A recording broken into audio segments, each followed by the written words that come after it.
Desde este momento dirige Camila Zuluaga. Hola, ¿qué tal? Muy buenos días, son las 10:33 de la mañana. Continuamos en Mañanas Blue 10:30 con los hechos que han sido y son noticia en Colombia y en el mundo. Empezando un nuevo día después del día cívico marcado ayer en Colombia y que podemos decir, pues habla de hechos importantes. El primer hecho, quiérase o no, dependiendo desde el punto de vista que se analice, es que las personas que salieron a marchar siguen apoyando las políticas de Gustavo Petro. Unos dicen que fueron pocas personas para toda la inyección que se le metió a estas movilizaciones, otros dicen que fueron muchas, pero lo cierto es que muchas personas salieron a lo largo y ancho del país. El otro hecho que es un hecho es que fue hundida la reforma laboral, así votó la ponencia de archivo la Comisión Séptima del Senado, entonces no hay reforma laboral por ahora para discutir en el país. Se abren diferentes caminos, los decretos anunciados por el ministro de Trabajo y también la consulta popular que ustedes escuchaban ayer justamente al ministro del Interior, Armando Benedetti, diciendo que no importaba si se hundía o no la reforma laboral, pero que iban a consulta popular.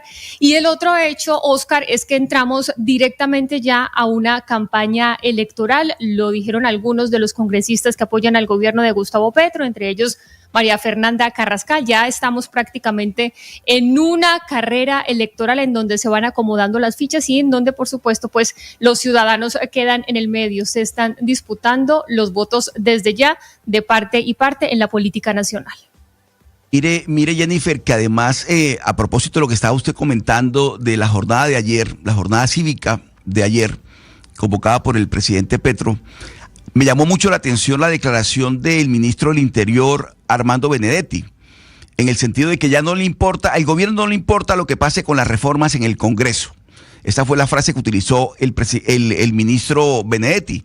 Causó mucha sorpresa porque uno todavía tenía la esperanza de que ese escenario, que es el escenario natural de la democracia para tramitar las leyes, se siguiera abierto. Ayer el portazo se lo dio el ministro Benedetti y eso reitera y reafirma la tesis de quienes creemos que efectivamente, Jennifer y amigos de la mesa, compañeros de la mesa y amigos oyentes, eso reafirma la tesis de que efectivamente ya se le dio el pistoletazo inicial a la campaña electoral del 2026. Por supuesto que hay ahí una serie de etapas que habrá que ir superando. Entre otras, está incluida la consulta popular, que es también la gran apuesta del gobierno.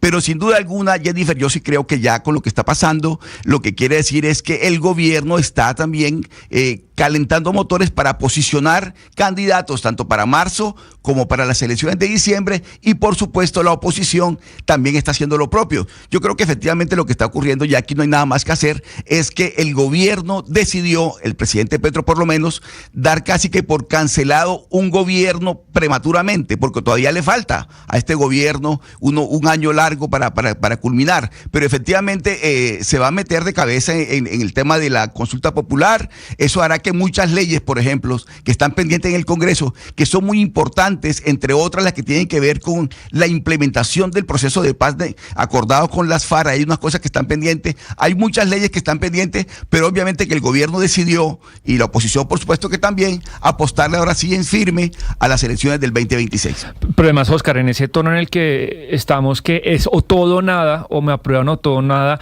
quedan sacrificados proyectos de ley que están cursando en el Congreso y que pueden ser útiles, pero también se sacrifican, por ejemplo, discusiones que pueden ser buenas, que estaban incluidas en la reforma laboral, porque no necesariamente todo, para el que piense de una manera, era bueno o era malo. Un punto, por ejemplo, concreto, y en el que además gremio y gobierno e incluso trabajadores están de acuerdo, el tema de las plataformas electrónicas de los trabajadores, tanto de Uber como de Rappi. El sector empresarial y el gobierno habían llegado a un acuerdo, y es un sector que lleva 14 años en el mercado y no ha sido gobernado. Entonces, Jennifer, en este tono, o me lo aprueban todo o nada sirve, se sacrifica eso. Y yo se lo decía, recuerdo a Camila el otro día, cuando uno no tiene mayorías, cuando uno no tiene la fuerza en el Congreso para aprobar lo que uno quiere, uno se sienta a negociar. Así funciona la democracia, y si no, se espera hasta el 26 para tener los votos. Entonces el gobierno prefirió sacrificar todo, echar todo por la borda, a sentarse a ceder. Así quedará mucho más deshuesada la reforma, pero se hubiera aprobado algo, por lo menos, y no quedar en esa sensación en la que se va a acabar el gobierno y no se aprobó pues nada de lo sustancial. Justamente eso lo dijo Angélica Lozano, la congresista. Decía, mire, esto también fue un error por parte de la Comisión Séptima porque se pudo haber peluqueado, utilizó específicamente esa palabra, decir, había cosas buenas, había derechos que los colombianos y las colombianas merecían al hecho de trabajar, de recibir un poco más de dinero por trabajar pero eso un lo tenía domingo. que hacer el gobierno. Claro, pero tampoco la Comisión Séptima, pero la Comisión Séptima también lo permitió. Lo que yo escuché esta mañana por parte de uno de los congresistas que hundió esta reforma es que también había errores de vicio, que incluso si se hubiera aprobado o si se hubiera dejado debatir en la Comisión Séptima, ya en la plenaria, si usted, pues se hubiera hundido. Pero si usted como gobierno, Jennifer, sabe que no tiene los votos, porque es que se sabía que con la salud tampoco los tienen, pues usted, los ponentes, el ministro se siente y considera, bueno, ¿qué si nos pueden aprobar? ¿Qué peluqueamos? ¿Qué ponemos? Pero el gobierno prefirió irse a un partido de fútbol de o todo o nada y lo perdió. Y en la mitad, pues creo que usted y yo coincidimos en eso, pues murieron, se sacrificaron algunas de las buenas cosas que podía tener pues, la reforma. Y otra de las cosas, Sebastián, que dejó la jornada de ayer, que ya había sido anunciado, pero no había sido confirmado,